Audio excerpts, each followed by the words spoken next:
अनुरोध करेंगे एक नियम बनाइए, राजनेताओं को खेलों से दूर रखिएगा, तब जाकर हमारे खिलाड़ी दुनिया के ऊपर राज करेंगे। बातें बताना चाहता हूं, मोरक्को बहुत छोटा सा देश है, लेकिन जब ब्राजील को हराया तो शायद ब्राजील ने कभी सपने में भी नहीं सोचा होगा कि मोरक्को से हम हार जाएंगे। मेसी की अर्जेंटीना को जब सऊदी अरब ने हराया तो अर्जेंटीना ने कभी सोचा भी नहीं होगा कि सऊदी अरेबिया हमें इस तरह से हरा सकता है करके। लेकिन ये दोनों टीम्स, चाहे वो मोरक्को हो या सऊदी अरेबिया, जब मैदान में उतरे होंगे, उन्होंने पिछले 5 सालों से लगातार मेहनत कर रहे हैं ये सोचकर कि हम उतरेंगे तो हम जीतेंगे करके।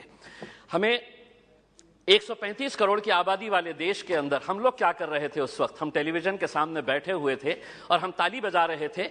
खिलाड़ी कोई और था मैदान के अंदर, लेकिन हम खुश हो रहे थे कि देखिए कितना अच्छा गेम हो रहा है करके। उसमें हमें अफसोस इस बात का होना चाहिए कि 135 करोड़ की आबादी वाले देश के अंदर हमने 11 फुटबॉल खिलाड़ियों को तैयार नहीं किया।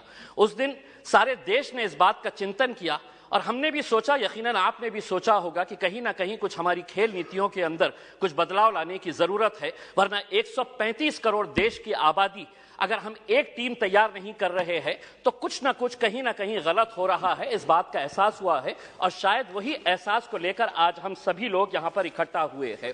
मंत्री जी, मैं आपसे पूछना चाहता हूं, यूएस और चाइना ऐसा क्या कर रहा है कि उनके खिलाड़ी मैदान के अंदर उतरते हैं? कोई भी इंटरनेशनल इवेंट जब ऑर्गेनाइज होता है तो उनके खिलाड़ी गोल्ड ऐसे ही हंसते हंसते लेकर चले जाते हैं। हम एक गोल्ड अगर लेके आ जाते हैं तो पूरा देश सेलिब्रेट करता है, बल्कि प्राइम मिनिस्टर ले लीजिएगा, पूरे मिनिस्टर्स ले लीजिएगा, पूरे चीफ मिनिस्टर्स उसका जश्न मनाते हैं, जबकि हमारे पास पोटेंशियल इससे ज्यादा है।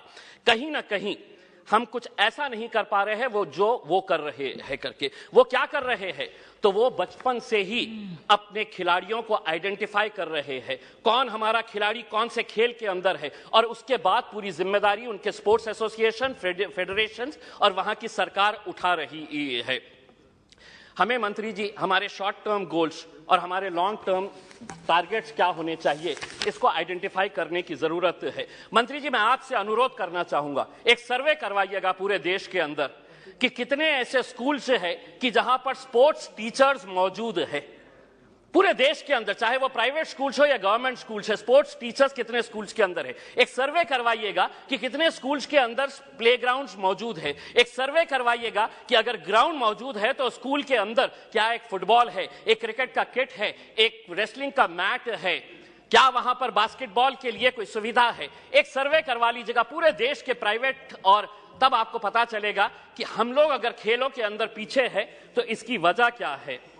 अध्यक्ष महोदय, मैं आपसे के जरिए मंत्री जी से यह अनुरोध करना चाहूंगा, 75 साल देश के आजादी के हो गए हैं, हम वैसे भी करोड़ों रुपया ऐसे वैसे कामों के ऊपर खर्च कर रहे हैं। मंत्री जी ये जिम्मा उठाइएगा कि 75 साल देश की आजादी के मौके के ऊपर हम हर स्कूल को एक स्पोर्ट्स किट प्रोवाइड करेंगे, जिसके अंदर एक फुटबॉल रहेगा, एक रेसलिंग का मैट रहेगा, एक बैडमिंटन के लिए, वॉलीबॉल के लिए जो नेट लगता है वो रहेगा। अध्यक्ष महोदय, एक मिनट, मैं सिर्फ सुझाव दे रहा हूं, और उसके ऊपर लिखिएगा कि अगर खेलेगा इंडिया तो जीतेगा इंडिया। उसके ऊपर आपकी तस्वीर लगाइए, आदरणीय पंत प्रधान जी की तस्वीर लगाइए, और एक 75 साल का तोहफा बोल के देश के तमाम स्कूल्स को आप ये दीजिएगा।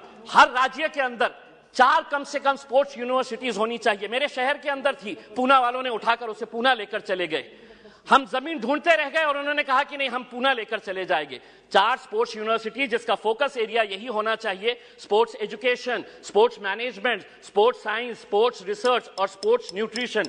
मैं मंत्री जी आपको बताना चाहता हूं, औरंगाबाद के अंदर एक स्पोर्ट्स अथॉरिटी ऑफ इंडिया का साई का एक्सीलेंसी सेंटर है। आज तक करोड़ों रुपया आपने खर्च किए हैं उसके ऊपर, लेकिन कोई भी एक इंटरनेशनल लेवल का वहां पे इवेंट ऑर्गेनाइज नहीं किया गया है। आप खेलो इंडिया के जरिए आप अंडर 17 के टैलेंट को आप आइडेंटिफाई करते हैं, हम उसका स्वागत करते हैं। उसी तर्ज के ऊपर अगर स्कूल गेम्स फेडरेशन, अध्यक्ष सिर्फ एक minute, school games federation of India को यह जिम्मेदारी देते हैं कि आप अंडर 14 के जितने भी टैलेंट है उसको आइडेंटिफाई करिएगा। दूसरा, सबसे जाते जाते सिर्फ ये कहना चाहूंगा, भारतीय जनता पार्टी के एक एमपी है बृजभूषण सिंह जी, वो खुद एक पहलवान है। अगर वो रेसलिंग फेडरेशन ऑफ इंडिया के प्रेसिडेंट है तो हम उसका स्वागत करते हैं, लेकिन जिसने कभी जिंदगी में कोई एक गोल नहीं किया वो फुटबॉल एसोसिएशन का प्रेसिडेंट, जिसने कभी क्रिकेट बैट नहीं पकड़ा वो क्रिकेट एसोसिएशन का प्रेसिडेंट हो गया है। इसीलिए हम आपसे अनुरोध करेंगे, एक नियम बनाइए, राजनेताओं को खेलों से दूर रखिएगा, तब जाकर हमारे खिलाड़ी